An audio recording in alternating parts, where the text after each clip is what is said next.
Abidjan, commune du Plateau, une cérémonie pour commémorer le centenaire de l'armistice de 1918. Toujours en Côte d'Ivoire, lutte contre la pneumonie infantile. Une campagne de sensibilisation est organisée dans le district d'Abidjan. Bonsoir à tous, bienvenue. Des anciens combattants ivoiriens, des diplomates et autres autorités militaires nationales et françaises réunis aujourd'hui dans la commune du Plateau. Ils ont célébré l'armistice de la Première Guerre mondiale. Cette convention qui marque la fin de la Grande Guerre a été conclue le 11 novembre 1918. Les moments forts de cette commémoration avec Olivier Iriebi et Dangui Dangui.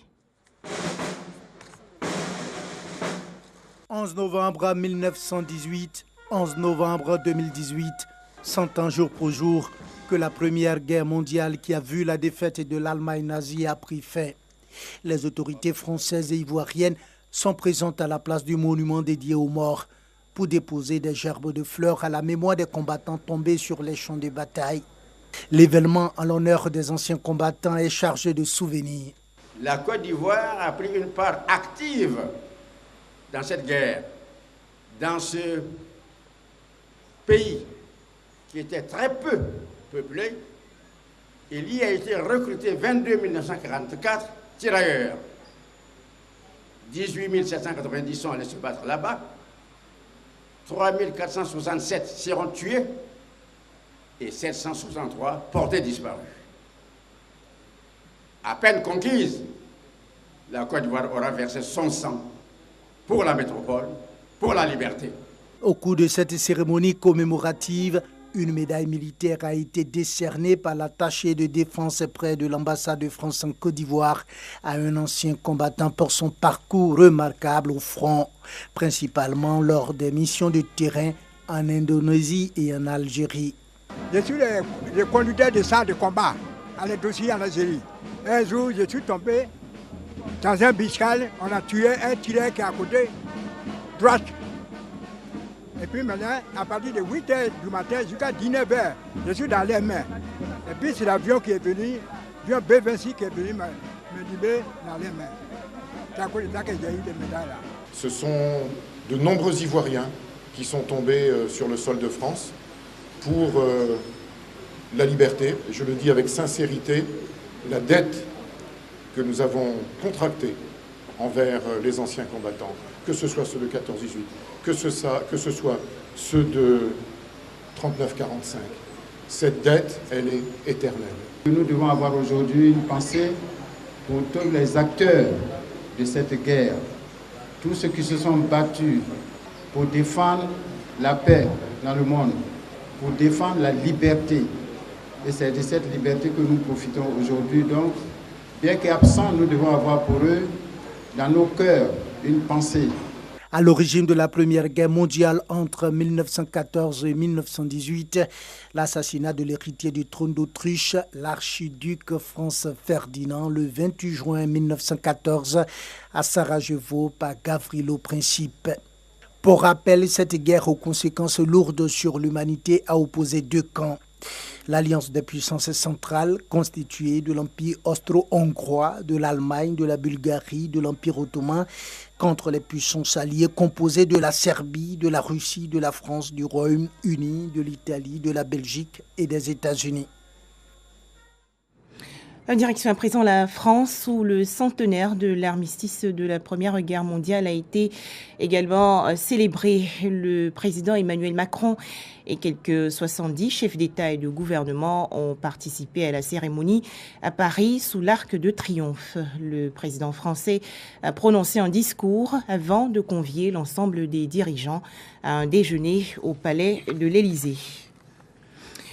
Retour en Côte d'Ivoire, une campagne de sensibilisation est organisée contre la pneumonie infantile. Elle se tient du 10 au 15 novembre prochain dans le district d'Abidjan, et cela en prélude à la 9e édition de la Journée mondiale de la pneumonie. Au menu, des séances de dépistage, vaccination et autres conférences débats. C'est une initiative de l'association Graines d'Ivoire et Santé. On fait le point avec nous Sangaré et Dangui Dangui. Première cause de mortalité infantile dans le monde et deuxième cause en Côte d'Ivoire. La pneumonie est une infection des poumons causée le plus souvent par un virus ou une bactérie. Elle fait partie des infections respiratoires aiguës, si fréquentes chez les enfants de moins de 5 ans. C'est une des priorités de l'OMS et de l'UNICEF, donc une des priorités de la santé de l'enfant en Côte d'Ivoire. Cette maladie se manifeste par une toux souvent accompagnée d'expectoration, d'essoufflement, de fièvre et des frissons. Ce qu'on craint le plus, ce sont les bactéries et on est obligé de donner des antibiotiques aux enfants et deux fois de les hospitaliser. Et puis ça peut être relativement grave et aboutir à la mort. La sensibilisation est l'une des réponses pour faire barrage à cette maladie de l'infection du poumon. Et le créneau est bien choisi par l'ONG AGIS. On veut en finir avec la pneumonie en faisant du bruit. Cette maladie n'est pas connue. Très peu de gens savent que c'est la deuxième cause de mortalité ici. Très peu de gens savent que c'est la première cause de mortalité au monde. 1 million de cas. Donc nous, on essaye de faire des activités comme ça depuis 5 ans, c'est la 5e édition. Et heureusement, cette année, c'est en partenariat avec le ministère et le programme de la santé de la mère et de l'enfant. Le sport permet de développer toutes les aptitudes physiques et toutes les capacités physiques de l'individu, de l'enfant et de l'adulte. Et que c'est aussi une éducation à la santé, puisque pour faire du sport et être performant dans le sport, il faut avoir conscience de son corps, il faut avoir conscience qu'il faut respirer, qu'il faut se nourrir, qu'il faut dormir, bref, qu'il faut être en forme. Et donc c'est un véhicule magnifique. Démarré ce samedi 10 août, la campagne va durer 5 jours. Elle sera marquée par plusieurs activités, notamment des séances de dépistage, de vaccination et de conférences débats sur les dangers liés à la pneumonie. Commune d'Atekoubé, des travaux de réhabilitation de la voirie sont en cours dans le village d'Agban. Il s'agit pour le ministère de l'Équipement et de l'Entretien routier de rénover environ 5 km de route. Les explications de Doigt de Laser. En plein chantier, les rues et voiries connaissent une réhabilitation depuis 1 mois, une initiative du ministère de l'Équipement et de l'Entretien routier pour donner une fière allure au village. La voirie d'Agban village est d'environ 5 km. Les parties les plus dégradées feront l'objet d'un renforcement et les parties les moins dégradées, on procédera donc au rabotage de la couche de roulement et on va tirer un nouveau tapis pour assurer donc le confort des populations pour permettre une circulation plus aisée. Pour s'enquérir de l'évolution des travaux, une visite de terrain est organisée par la chefferie et les cadres du village. L'opérateur en charge de l'exécution des travaux rassure quant au respect du calendrier. Nous sommes à l'étape de l'assainissement et du terrassement. Voilà. Donc nous sommes actuellement en train de régler tout ce qui est question d'assainissement.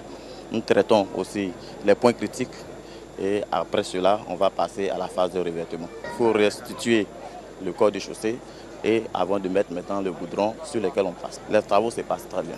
Dans un délai de 2 mois, le village d'Agban va avoir un visage rayonnant et la chefferie s'en réjouit déjà. Nous sommes très contents qu'après 1 ou 2 semaines de lancement des travaux, on va quand même se dérouler les bonnes choses. On nous a promis pour 2 mois, donc on voudrait qu'après 2 mois réellement que tout le bitumage soit fait, que le village devienne très propre. Depuis des années, les rues du village d'Agban souffraient de leur dégradation très avancée. À la moindre goutte de pluie, elles devenaient impraticables. Leur réhabilitation est un soulagement pour les populations de cette cité. Un tout autre sujet à présent, 35 jeunes Africains francophones récemment distingués dans le district d'Abidjan. Ils exercent les métiers de la culture, de l'environnement ou du cinéma et ont à leur actif des réalisations exceptionnelles. Cette cérémonie de distinction a été organisée par l'association 3535. On en parle avec nous Sangaré et Dangui Dangui.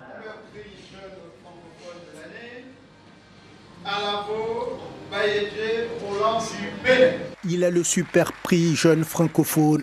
Roland Lavore, nationalité béninoise et la vingtaine révolue, est développeur informatique et promoteur de la start-up Raptech. En plus du super prix, il rafle également le prix catégorie service public avec son projet Toussaint, un projet de promotion de numérisation de la constitution béninoise. Je me retrouve avec 2 prix qui me font honneur et qui me donnent du courage pour avancer dans le processus. On a le mérite d'avoir osé, d'avoir essayé et de rester perspicace parce que ça fait 4 ans que je travaille à faire la promotion de mon entreprise. Ce n'est pas un couronnement, mais en fait une motivation pour continuer, pour aller de l'avant. Je n'ai pas le mérite d'avoir fait mieux que tous les autres lauréats que je félicite d'ailleurs et que j'encourage à continuer le combat de tous les jours. Ils sont au total 35 jeunes répartis dans 13 catégories qui ont vu leur mérite reconnu dans leurs domaines d'activité respectifs dans l'espace francophone. Parmi eux, les Ivoiriens Jean-Michel Honnet, animateur, et José, artiste chanteuse. Je suis très honorée. Cela veut dire que ma musique est prise au sérieux et c'est un honneur pour moi. C'est aussi des encouragements et un challenge, c'est-à-dire que je dois continuer à donner encore le meilleur de moi. À travers ce prix, j'estime que c'est l'excellence de la jeunesse ivoirienne qui est aussi saluée. C'est pour moi aussi un grand bonheur donc de me retrouver à ce niveau-là et je compte m'en servir pour continuer d'inspirer les jeunes de ce pays, mais surtout aussi les jeunes du continent africain. Cette cérémonie de distinction s'inscrit dans le cadre du prix jeunesse de la francophonie 35-35, prix qui met en exergue les jeunes talents qui font bouger l'espace francophone par leur savoir-faire. Ce sont 35 jeunes innovateurs de 16 pays et nous avons décidé justement de reconnaître leurs mérites afin d'inspirer d'autres jeunes francophones à suivre leurs traces.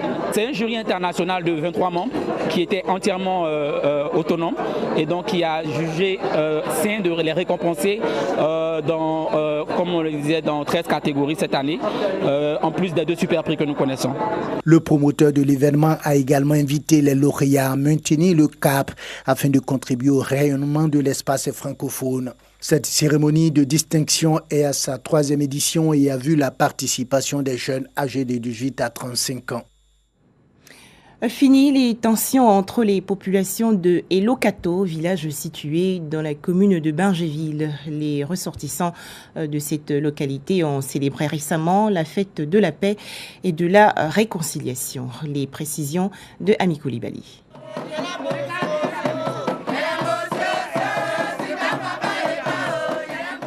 Les villageois d'Elokato dans la sous-préfecture de Bingéville fument le calumet de la paix après 6 ans de conflit à la suite de la destitution de Yapota Nojan, l'ancien chef du village, aujourd'hui au cœur de la réconciliation. J'enseigne la parole de Dieu depuis 30 ans. Je sais le prix de la miséricorde. Donc je balaie tout. Et puis Dieu a mis en moi une espèce de balai magique. Si vous faites quelque chose de fâcheux, de vexatoire, quand si je veux m'énerver, il y a comme un balai interne qui passe. Et puis la colère disparaît. Donc je ne peux pas en vouloir à quelqu'un. Les querelles intestines qui ne font pas honneur à notre village nous ont divisés. Aujourd'hui même, à cette tribune, je nous invite à être de vrais artisans de paix. Recherchons toujours la paix. Poursuivons-la. Ne regardons plus dans le rétroviseur, mais devant. Regardons devant, vers l'avenir. Une réconciliation symbolisée par des processions, des danses et la sortie d'œuvres d'art.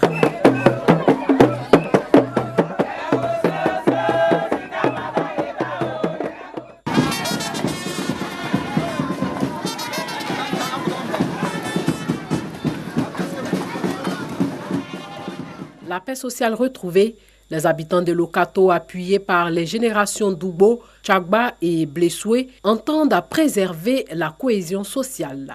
La réconciliation n'est pas une chose facile. Il faut d'abord faire du porte-à-porte. Mais déjà, avec une minorité de personnes, on a essayé de parler ce qui ne va pas entre nous, pour pouvoir pardonner à son frère, à sa soeur. Aujourd'hui, le village d'Elokato a le regard rivé vers l'avenir et le développement du village. Enfin, élection présidentielle en République démocratique du Congo. Martin Fayulu, leader du parti Engagement pour la citoyenneté et le développement, a été désigné aujourd'hui candidat commun de l'opposition. Le scrutin va se dérouler le 23 novembre prochain. Voilà, merci de nous avoir suivis. RTI2 vous souhaite une excellente semaine à tous.